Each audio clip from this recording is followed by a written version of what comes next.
Diretso. Dan. Configuration dan. Yun, palalakahin. So, bali ito yung gen natin, no? At dalawang aircon na 1.5 yung gumagana at refilling station. So, 4,220 at gagamitin pa nila yung blower heater. At ang harvest natin ngayon ay 11:36 ng umaga, 4,040 watts. At nagbabato yung battery natin ng 190 watts. So, yan. Binuhay na yung blower at umabot sila ng 5,000 watts consumption at nananatiling wala tayong utang kay grid. At ang battery, nagtutulak na rin siya ng 1,000. So, bali, ang kayang i-provide ng ating solar panel ay 4,000 watts sa oras na to. At yung kulang ay nandito 1,000 watts. At ito yung konsumo ng 5,000 watts. So, yan yung maganda rito, mga kasipa, sa ginawa natin, kasi nga, ano to. So, naglagay ako ng MTS at ito yung main breaker nila. At ito na rin yung ating mga breakers. So, yun yung maganda dito, mga kasipa. Kasi, kahit mag-burn out, ay tuloy-tuloy pa rin yung paggamit ng kanilang water refilling station, no? Kahit na mag-burn out, kasi naka-design itong gen natin na hinati ko mula sa EPS at mula sa grid side, no? So, mangyayari dito, pag nag-burn out, ay 50% lang yung tatakbo sa EPS. So, ibig sabihin, buong bahay lang. Tapos, itataas na nila yung isang breaker na to para gumana yung refilling station at dalawang aircon. So, dito nakalagay. Kumbaga, sinab-divide ko yan mula sa main breaker ng bahay na pag nag-burn out, biglang papalo sa EPS, so buong bahay yung gagana. Tapos, isasabay naman itong pinakamataas na load dito na refilling station, 3 motorized at 2 aircon. So, manual na itataas para hindi mabugbog yung EPS ng ating 10 kilowatt. At sa oras na to, yan yung consumption na nagagamit natin dito. So, dinadrera na natin yung ginawa natin dyan dito sa Lemery, Batangas City. At ito yung gumagana ngayon, no? Hindi pa gumagana yung load side natin. Kasi ang gumagana sa oras na to ay yun yung tinatawag natin on-grid na tinutulungan ng ating solar panel at ng ating battery. So, on-grid ang gumagana kasi may kuryente. Pero sabi ko nga, kung mag-burn out ito, gagana ngayon itong EPS natin. No? At papalo yan dito sa baba na yan. At lahat ng consumption ng bahay ay gagana na. At the same time, itataas din ito para gumana yung refilling at 2 aircon.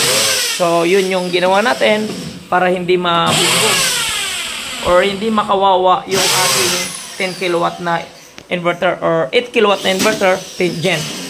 So, heto yung consumption. Yan, nagbabari na rin.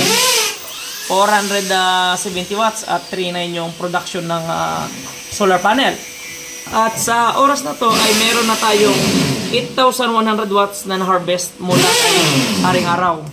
At ang konsumo sa bahay ay 7.2 kilowatt mula kanina. So, napakalaking bayarin na yan pagdating kay Batilek o kay Meralco. At ang charge naman natin ay eto. Okay? So, yan mga idol, ano? At tingnan natin yung refilling station. Yan. So, ito yung refilling station ni Sir. Ayun. At meron ditong electric fan. At meron itong motorized. Ito yung refilling station. Ayan. Yun, no? Tapos, meron itong motorized na isa, 2, 3 motorized dyan. Mga kasipa, no?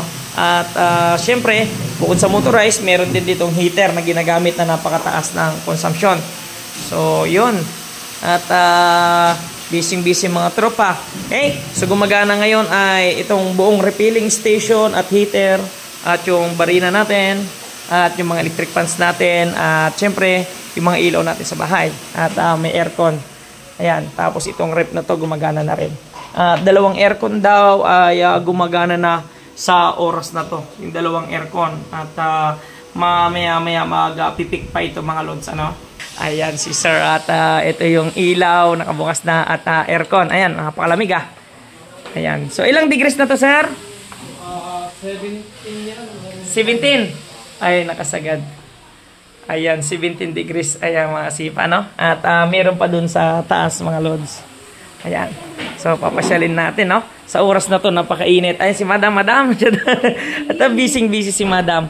Napakalaki ng kanilang bahay kasi mga lods at napakalinis. Napakaganda.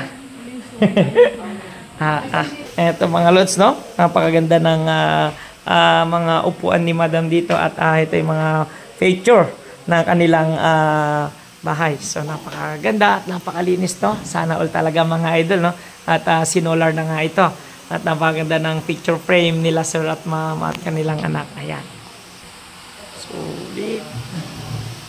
Napakaganda mga lods. Ito naman tayo mga idol. Sa taas naman tayo. At talagang grabe. Nakakalula sa linis. So ako lang nagpasok ng chinilas ko. Ayan oh. Napakaganda ng view mula dito. Ayan oh. Tinan nyo naman yung napakainit. At gamit na gamit yung ating haring araw. Ito. So napakaganda ng kanilang second floor. At syempre ayan.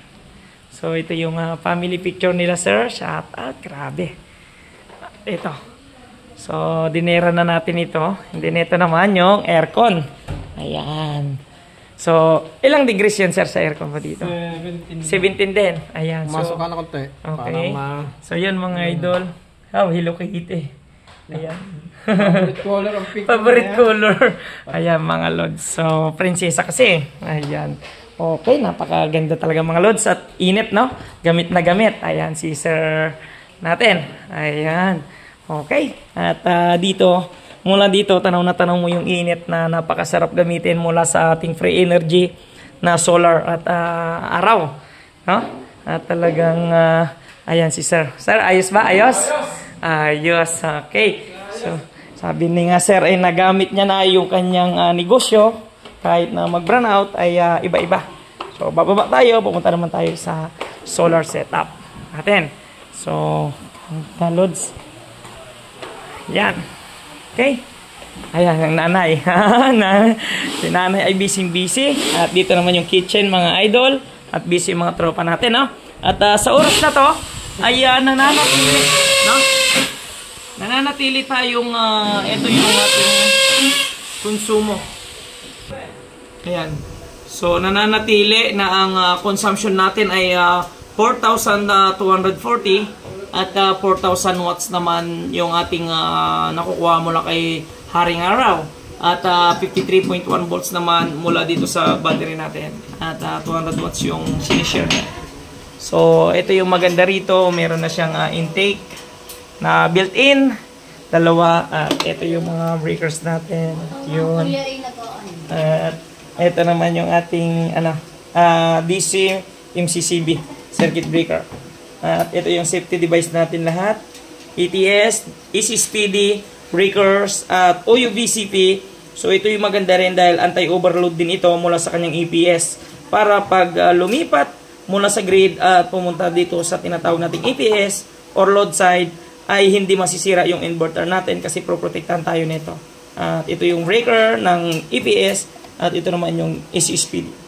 At ganun din mula sa Kidlat at DC Speedy at ating breaker ay kompleto rin yung mga loads. Ano? At dito, nakapaloob yung ating MTS or manual transfer switch. Yan. At dito naman yung buong bahay na. Right? At dito nakalagay yung ating SETI sensor.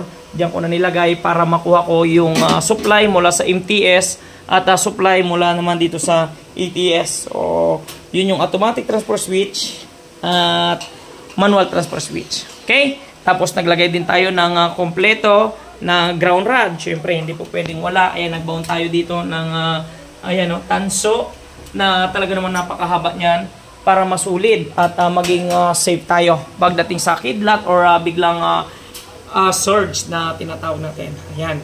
So, steel kicking, napakaganda ng harvest natin. At dito ay meron na tayong 8,700 watts na provide. Or libre na yan, galing kay Haring Araw na yan mismo mga idol. 8,700. Ayan. Ayan o, 8.7. At dito ay 7.9. So, malaki na yung libre natin mula kay Haring Araw.